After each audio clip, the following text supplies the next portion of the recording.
ज्यावेळेस पृथ्वीवरती असणारं पाप वाढलं आणि पृथ्वी असणारी रडत रडत ज्यावेळेस भगवंताकडे गेली आणि भगवंताला असणारी प्रार्थना केली की भगवंता, पृथ्वीवरती किती जरी संख्या वाढली, बुडविला धर्म अधर्म झाला भार, बुडविला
ज्यावेळेस पृथ्वी रडत असणारी भगवंताकडे गेली की भगवंता, आजपर्यंत कितीही लोकसंख्या वाढली तरी मला कधी भार झाला नाही, परंतु ज्यावेळेस पाप असणारं वाढलं त्यावेळेस असणारे मला भाररूप असणारी ही पृथ्वी वाटत आहे.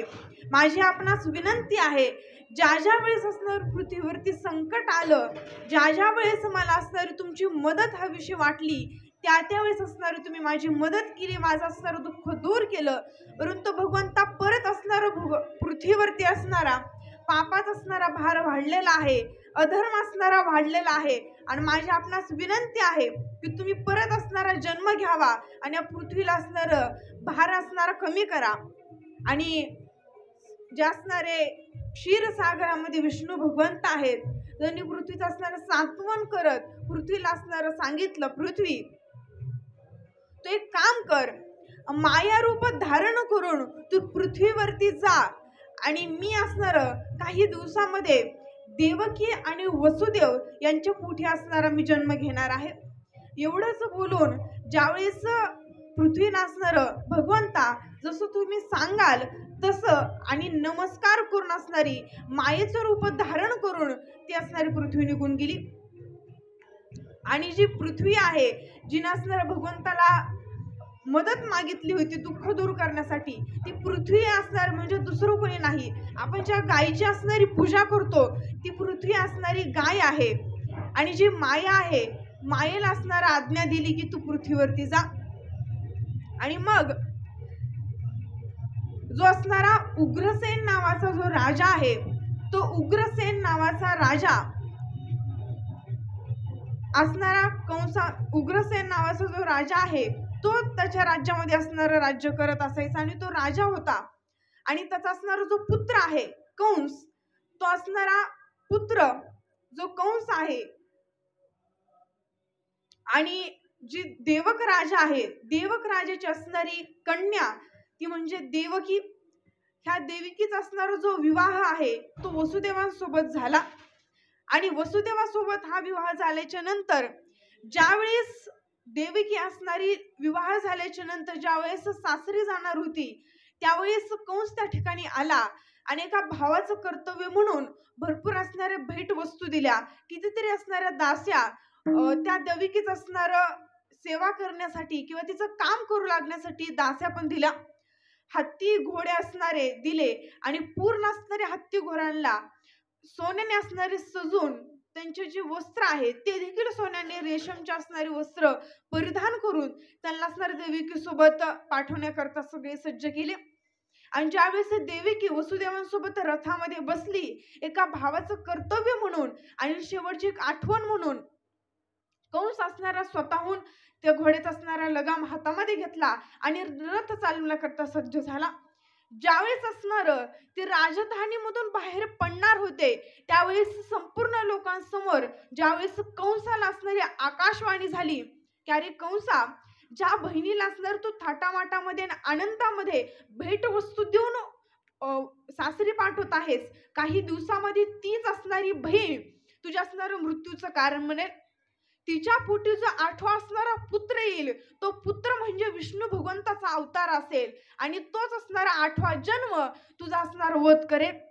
ज्यावेळेस आकाशवाणी झाली त्यावेळेस असणारे कंसाचा जो विचार आहे त्याच्या मुखामधून असणारे नको तसे शब्द बाहेर पडायला सुरुवात झाली. तो असणारा भावाचं जे कर्तव्य आहे तो विसरून गेला आणि त्यांनी असणारं संपूर्ण पाप समोर आणलं आणि देविकीची असणारे वेणी पकडली आणि आपली म्यानातली असणारी तलवार काढली आणि त्या तिच्या असणाऱ्या मानेवरती ठेवली आणि केस धरून देविकीला म्हणत होता, अगं मी तुला बहीण मानलं, पण मला जर हे माहीत असतं की तुझ्यापासून मला धोका आहे तर मी तुझा कधी इथं आदरातिथ्य केलाच नसता आणि नको तसे शब्द वापरून देविकीला ठार करणार. हात तो धरिला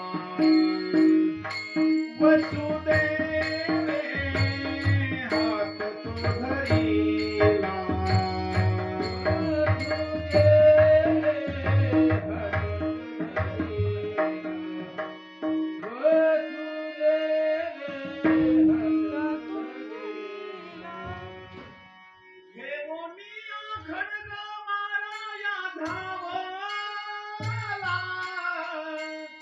हात तो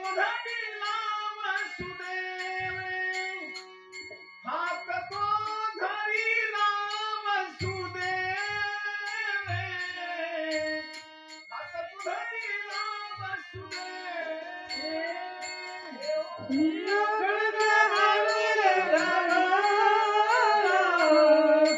हात तो धरिला वसुदेवे. हात तो धरिला वसुदेवे, हात तो धरिला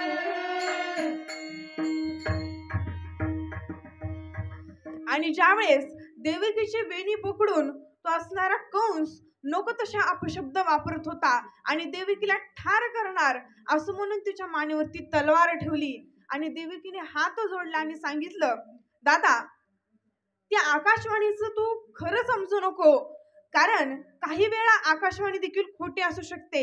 असं डोळ्यामध्ये आशा आणून देविकी असणार विनंती करत होती. आणि जो वसुदेव आहे तो एक महात्मा आहे आणि तो असणार वेदशास्त्र जाणतो. त्यांनी असणारा एकदम राग शांत करून आणि शांतपणे असणारा कंसाला बोलत होता, कंसा तू असणारा एक क्षत्रिय आहेस आणि योद्धा आहेस आणि तू योद्धाचा चांगला जाणकार आहेस.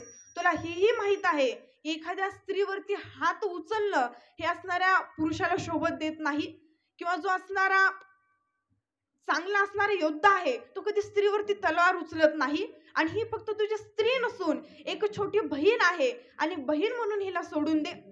आणि जर तुला असं वाटत असेल हिच्या असणारा 8वा पुत्र तुझा असणारा मृत्यू करणार आहे तर मी वचन देतो आणि मी ज्याला कोणा वचन देतो त्या वचनापासून मी असणारा पाठीमागं फिरत नाही.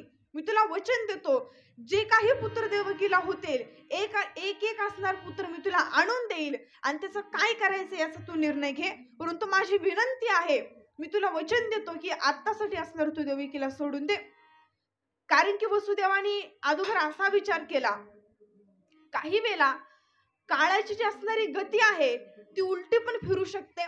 जर नकळत जर देवकीचे असणारे पुत्र न होण्याने सुद्धा जर कंसाचा मृत्यू झाला असंही होऊ शकतं. आणि जर साक्षात विष्णू भगवंत जरा माझ्या पत्नीच्या पोटी येणार असतील तर याला कुणीच टाळू शकत नाही. मनात हा विचार केला आणि देवकीचे प्राण कसे वाचवा याचा प्रयत्न करत वसुदेवाने असणारं वचन दिलं की प्रत्येक असणार मी माझा पुत्र, माझा प्रत्येक असणार ज्यावेळेस जन्म होईल, ज्यावेळेस प्रस्तुतीची वेळ येईल, त्यावेळेस मी स्वतःहून असणारे तुझ्याकडे पुत्र आणून देईल. आणि मग कंसाने राग शांत केला आणि तलवार असणारी म्यानामध्ये टाकली आणि लगेच जी असणारी नवरी आहे म्हणजे स्वतःची बहीण, तिच्या असणाऱ्या हातामध्ये बेड्या टाकल्या. वसुदेव आणि देवकीला कारागृहामध्ये टाकलं आणि त्यांचं जे असणार आदरातिथ्य न करता, जसं काय त्यांच्याकडून एखादा गुन्हा झालेला आहे असं त्यांना कारागृहामध्ये ठेवलं. आणि प्रतिवर्ष एक पुत्र असं असणारे देवकीला पुत्र होत गेले. पहिला जो पुत्र आहे त्या पुत्राचं असणारं नाव आहे कीर्तिमान. आणि कीर्तिमान ज्यावेळेस जन्माला आला त्यावेळेस कीर्तिमान जन्माला आल्याच्या नंतर जे असणारे वसुदेव आहेत त्या वसुदेवांनी त्या असणाऱ्या पुत्राला हातामध्ये घेतलं. देवकी वसुदेवाला असणारे नको तसे शब्द वापरत होती की तुम्ही वडील आहात आणि वडील असून देखील तुम्ही या पुत्राला का घेऊन जातात आणि शोक करत होती. पण वसुदेवाने सांगितलं, देवकी मी असणाऱ्या कंसाला वचन दिलेलं आहे की प्रत्येक झालेला पुत्र मी कंसाला नेऊन देणार आहे. आणि ज्यावेळेस वसुदेवाने पहिला मुलगा नामकरण त्या ठिकाणी केलं आणि पहिल्याचं नाव कीर्तिमान ठेवलं.